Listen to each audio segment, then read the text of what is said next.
লালন ফকির এই নামটি যদি আমরা বিশ্লেষণ করি তাহলে কি পাই? লালন শব্দটি লিখতে দুটি শব্দ লাগে, একটি হচ্ছে আরবি লা আর বাংলা লন। আরবি লা শব্দের অর্থ হচ্ছে না বা নেগেটিভ, আর লন শব্দের অর্থ হচ্ছে নেওয়া বা অধিকার করা। অর্থাৎ যিনি এই পার্থিব কোনো কিছুকেই নেন না, অধিকারী হন না, তিনিই লালন। আর ফকির শব্দটিকে যদি আমরা বিশ্লেষণ করি তাহলে কি পাই?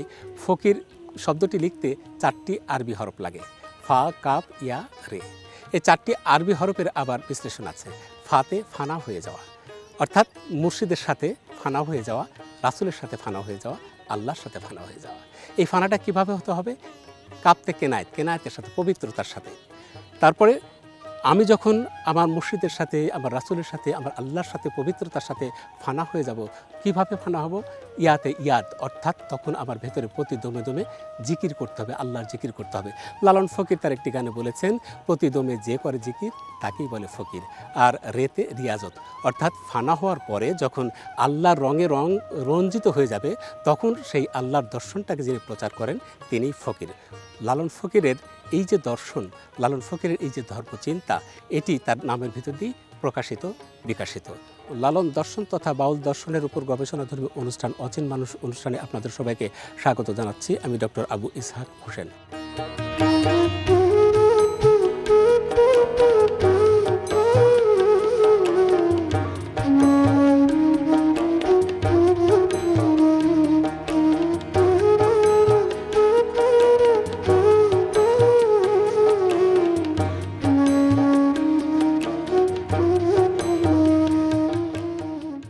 আজ এই অনুষ্ঠানে আমরা লালন ফকিরের ধর্ম দর্শন নিয়ে আলোচনা করব এবং প্রাসঙ্গিক গান আপনাদের শোনাবো।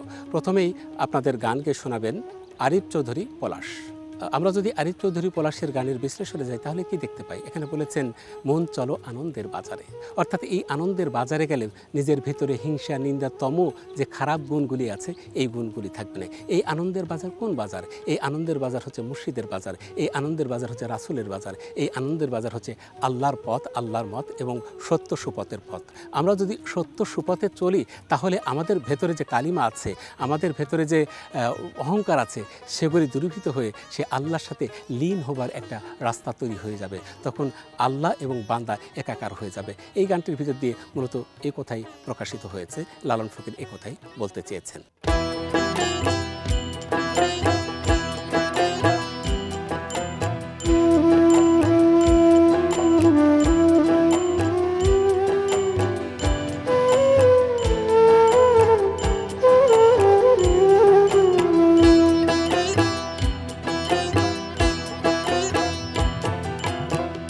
চিত্ত মন্দতম অন্ধ নিরঙ্গম, চিত্ত মন্দতম অন্ধ নিরঙ্গম, রবে না রে,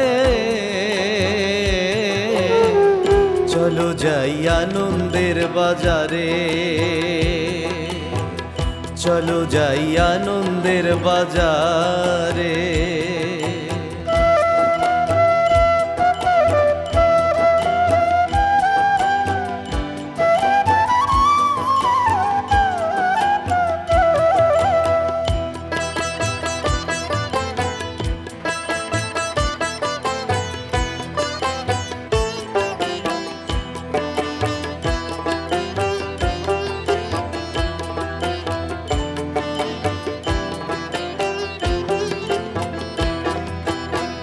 সুজনায় সুজনাতে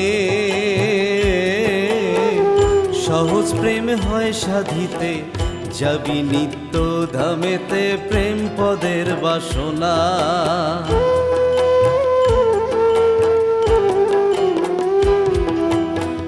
প্রেমের গতি বিপরীতে সকলে জানে না, প্রেমের গতি বিপরীতে সকলে জানে না, সেখানেই কৃষ্ণ প্রেমের বেচা কেনা, অন্য বেচা কেনা নাই রে, চলো যাই আনন্দের বাজারে, চলো যাই আনন্দের বাজারে।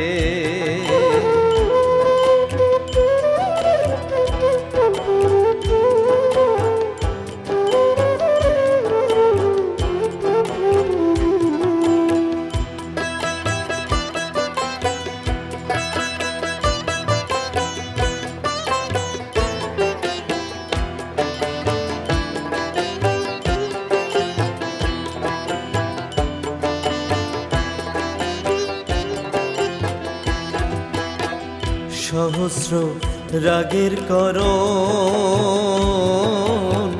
বাঁকা শ্যাম করলো ধারণ, হইল গৌর বরণ রাধার প্রেম সাধনে।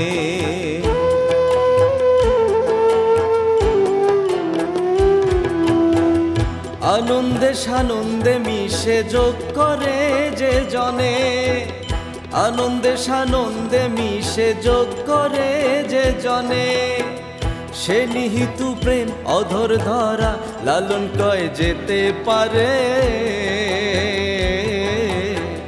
চলো যাই আনন্দের বাজারে, চলো যাই আনন্দের বাজারে। চিত্ত মন্দতম অন্ধ নিরঙ্গম, চিত্ত মন্দতম অন্ধ নিরঙ্গম, রবে না রে। চলো যাই আনন্দের বাজারে, চলো যাই আনন্দের বাজারে, চলো যাই আনন্দের বাজারে। লালনের ধর্ম দর্শন নিয়ে আলোচনা করব বাংলাদেশের বিশিষ্ট দার্শনিক দর্শন আচার্য ডক্টর সুজামি স্যারের সঙ্গে। স্যার, এই যে লালন ফকিরের দর্শন বলতেই তো আমরা বাউল দর্শনকে বুঝে থাকি, এবং অনেকেই আমাদের ভিতরে অনেকেই লালনকে নাস্তিক বলে থাকেন, যে লালনের কোনো ধর্ম নেই। কিন্তু লালন ফকিরের দর্শন যদি আমরা বিশ্লেষণ করি, লালন ফকিরের গান যদি আমরা বিশ্লেষণ করি, লালন ফকিরের সাধনা যদি আমরা বিশ্লেষণ করি, তাহলে দেখব যে উনি সারা জীবন তার একস্বরে সাধনা করে গেছেন, এবং তার নিজেকে সাবমিসিভ, উনি মানে হি ওয়াজ ভেরি মাচ সাবমিসিভ। এই জায়গা থেকে যিনি আত্মসমর্পণকারী, তাকে কিভাবে আমরা নাস্তিক বলতে পারি? তো লালন ফকিরের জীবনের ধর্মচিন্তার যদি ধর্ম দর্শন নিয়ে যদি আলোচনা করতে চাই, তাহলে আমরা আপনারা দার্শনিকরা কিভাবে এটিকে দেখেন? লালন হচ্ছে সবচাইতে মিসআন্ডারস্টুড ফিলোসফারদের একজন।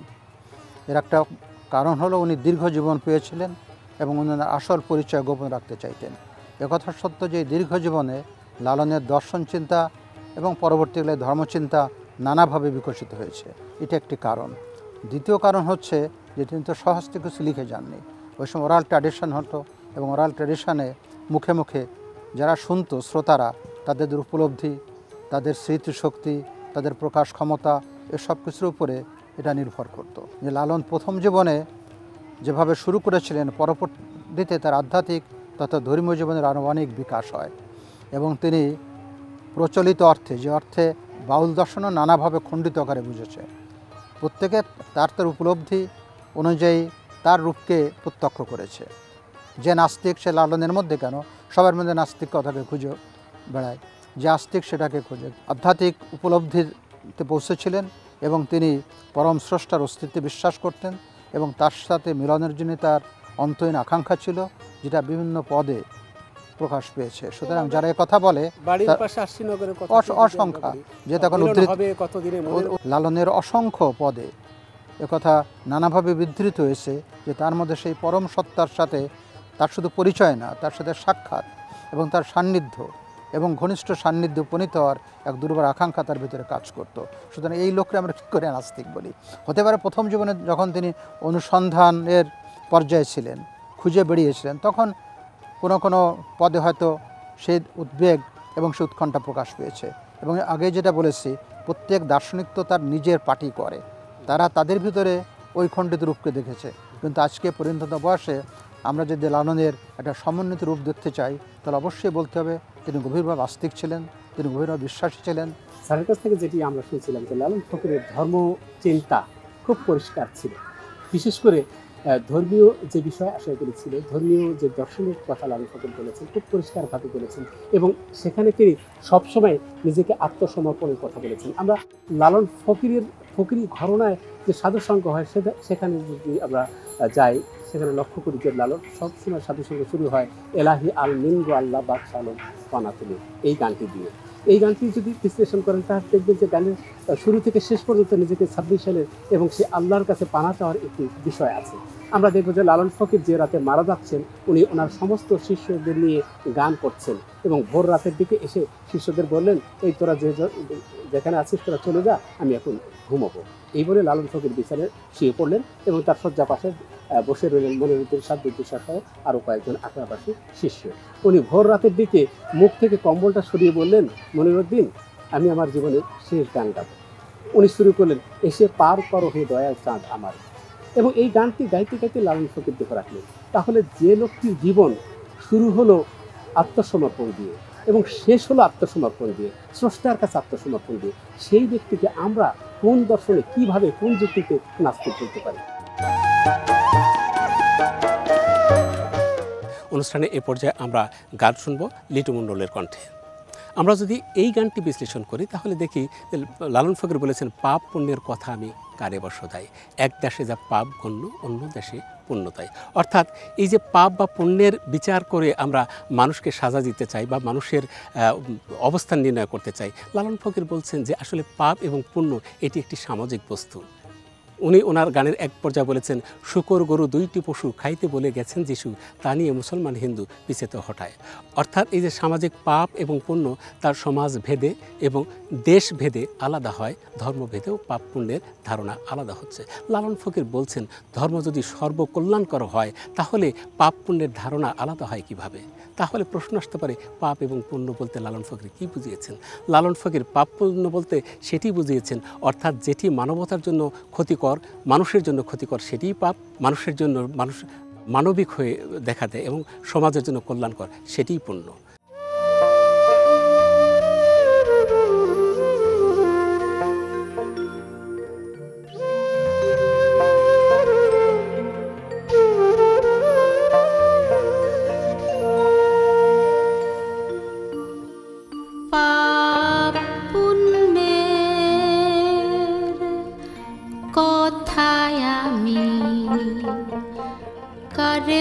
সুধা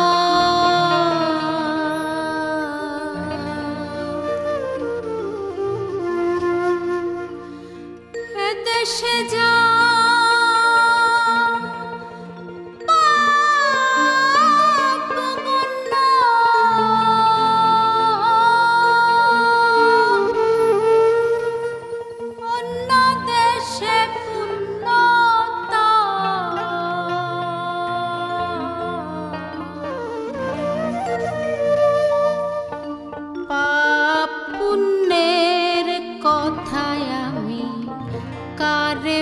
সুধা পাপ পুণ্যের কথায় আমি কারে বা সুধা।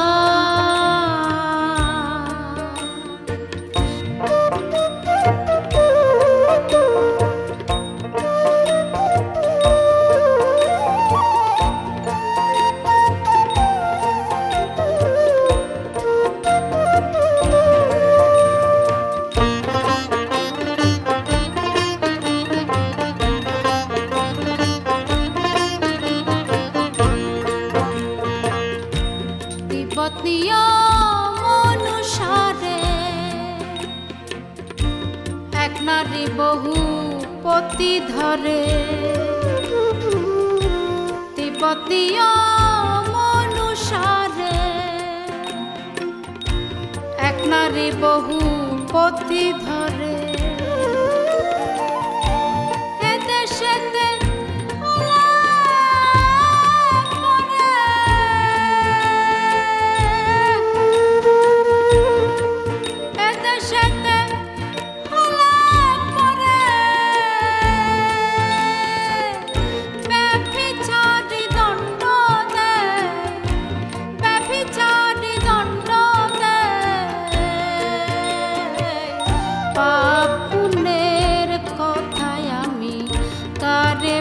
সুধা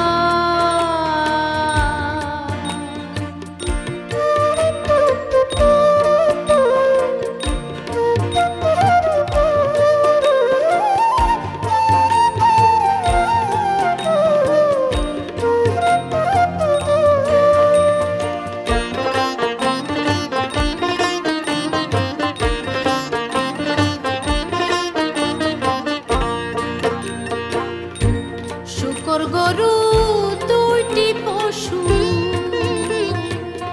খাইতে বলেছেন যিশু। শূকর গরু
বিধান হতে পারে। লালন বলে তাই জানিলে,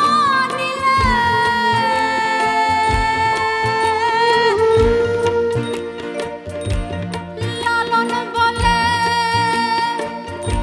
তাই জানিলে, পাপ পুণ্যের নাই বালাই, পাপ পুণ্যের নাই বালাই। পাপ পুণ্যের কথায় আমি কারে বা শুধাই, পাপ পুণ্যের কথায় আমি কারে বা শুধাই।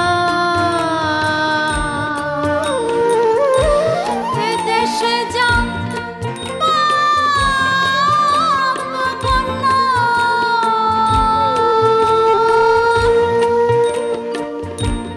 এদেশে যা পাপ গণ্য, অন্য দেশে পুণ্য নাই, অন্য দেশে পুণ্য নাই। পাপ পুণ্যের কথায় আমি কারে বা শুধাই, পাপ পুণ্যের কথায় আমি কারে বা শুধাই, পাপ পুণ্যের কথায় আমি কারে বা শুধাই। এই যে লালন ফকিরের ধর্ম দর্শন আলোচনার সবচেয়ে গুরুত্বপূর্ণ বিষয় আমার মনে হয় যে লালন ফকিরের যে ধর্ম সমন্বয়ের যে বিষয়টি, আমরা লালন ফকির যেটা বলেছেন, ধর্ম থাকবে কিন্তু ধর্মীয় গোড়ামি থাকবে না, ধর্ম সবসময় কল্যাণকর হবে, কল্যাণময় হবে। এই যে ধর্ম সমন্বয়ের বিষয়টি আপনারা দার্শনিকেরা দর্শনে কিভাবে দেখেন? ইসলামের তো প্রধানত দুটো ধরনের ব্যাখ্যা আমরা এখন পাচ্ছি। একটি হচ্ছে একটা মৌলবাদী, একটা সাম্প্রদায়িক। কিন্তু যদি আমরা ইসলামের গভীরে প্রবেশ করি, রাসূল সাল্লাল্লাহু আলাইহি ওয়াসাল্লাম তার প্রিয় সাহাবীদের জীবন দেখি, তাহলে দেখা যাবে ইসলাম শুধু সর্বমানবিক না, সর্বপ্রাণবাদী, সমস্ত সৃষ্টির জন্যে। কারণ ইসলামের যে মূল ভিত্তি কোরআন শরীফ, তাতে আল্লাহ পরিচয় দিয়েছেন রব্বুল আলামিন বলে। রসুলের যে পরিচয়, তিনি রহমতুল্লিল আলামিন। সেখানে শুধু হিন্দু মুসলমান না, সমস্ত প্রাণী জগৎ, গাছপালা, উদ্ভিদ, এমনকি জড়বস্তু, তাদের জন্য ইসলামের যে কোরআন এবং ভালোবাসা। এবং আমার বিশ্বাস লালন অন্তত তার পরিণত বয়সে এই চেতনার স্তরে উপনীত হয়েছিলেন। এবং আমি কয়েক বছর আগে আমার সুযোগ হয়েছিল সিরাজশাহীর হরিশপুর ওখানে যাওয়ার, যেগুলো উপলব্ধি করলাম, আবিষ্কার করলাম যে লালনের মৃত্যুও ওরকম মুসলমান মানে কি আপনি যেটা বলছিলেন, আত্মসমর্পণকারী, নিজের ছোট ইচ্ছাকে স্রষ্টার ইচ্ছার সমুদ্রের মধ্যে বিলীন করে দেয়া। এবং লালন সেই পর্যায়ে তার আত্মসমর্পণ একটা পরিপূর্ণতা লাভ করেছিল। তিনি একজন সমর্পিত মানুষ হিসেবে এই জড়দেহকে ছেড়ে দিয়ে আধ্যাত্মিক জগতে পদার্পণ করেছিলেন। ডক্টর আনিসুজ্জামান স্যার যেটি বলছিলেন যে লালন ফকিরের কাছে ধর্ম হচ্ছে সেটি যেটি মানুষের জন্য কল্যাণকর, আর যেটি মানুষের জন্য কল্যাণকর নয় সেটি যে দর্শনই হোক না কেন সেটি মানুষের ধর্ম হতে পারে না। অনুষ্ঠানের এ পর্যায়ে আমরা গান শুনব দিতি সরকারের কণ্ঠে, মানুষ ভজলে সোনার মানুষ হবে।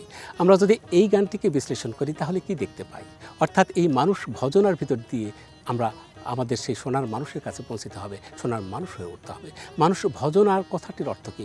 মানুষ ভজনার কথাটির অর্থ হচ্ছে মানুষের সেবা করা, মানুষের কল্যাণ করা, এবং এই মানুষের কল্যাণের ভিতর দিয়ে সেই পরম মানুষকে পাওয়া যায়। সূরা আনআমের 8 এবং 9 নম্বর আয়াতের উদ্ধৃতি দিয়ে আমরা বলতে পারি, সেখানে আল্লাহ তার রাসূলকে উদ্দেশ্য করে বলছেন, হে নবী, তারা আপনাকে বলে, হে রাসূল, আল্লাহ পৃথিবীতে কোনো ফেরেশতাকে নবী হিসাবে প্রেরণ করে না কেন? আপনি বলে দিন যে আমি যদি কোনো ফেরেশতাকেও রাসূল হিসাবে পৃথিবীতে প্রেরণ করতাম তাহলে তাকে মানুষরূপে প্রেরণ করতাম। অর্থাৎ এই মানুষই মানুষের কল্যাণে আল্লাহর তরফ থেকে আল্লাহর প্রতিনিধি হিসাবে কাজ করে।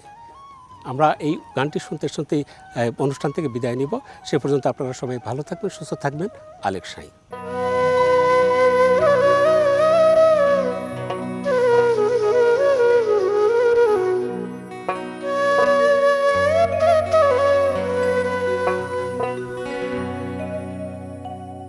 মানুষ ছাড়া খাবার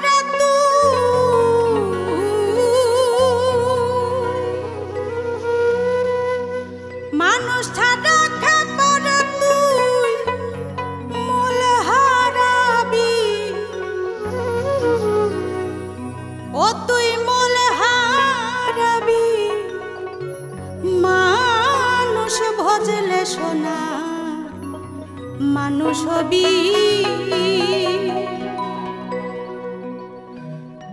মানুষ ছাড়া খেপারে তুই মানুষ ছাড়া খেপারে তুই মলে হারাবি তুই মলে হারাবি মানুষ ভজলে সোনার মানুষ হবি মানুষ ভজলে সোনার মানুষ হবি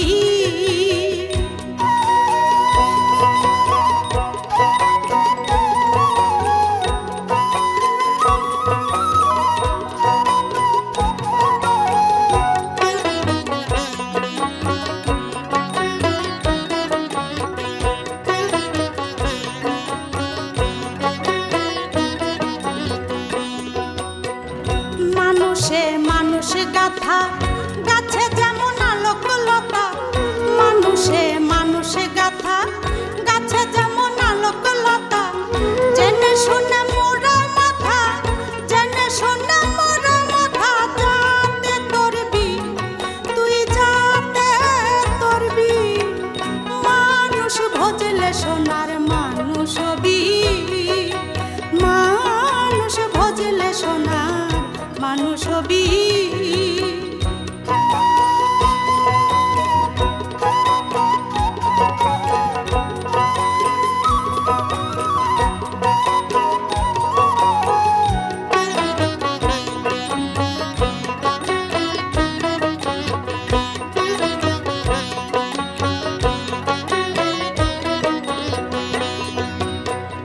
দিদলে মৃণালে সোনার মানুষ উজলে দিদলে মৃণালে সোনার মানুষ উজলে মানুষ গরুর কৃপা হলে মানুষ গরুর কৃপা হলে জানতে পাবি তুই জানতে পাবি মানুষ ভজলে সোনার মানুষ হবি মানুষ ভজলে সোনার মানুষ হবি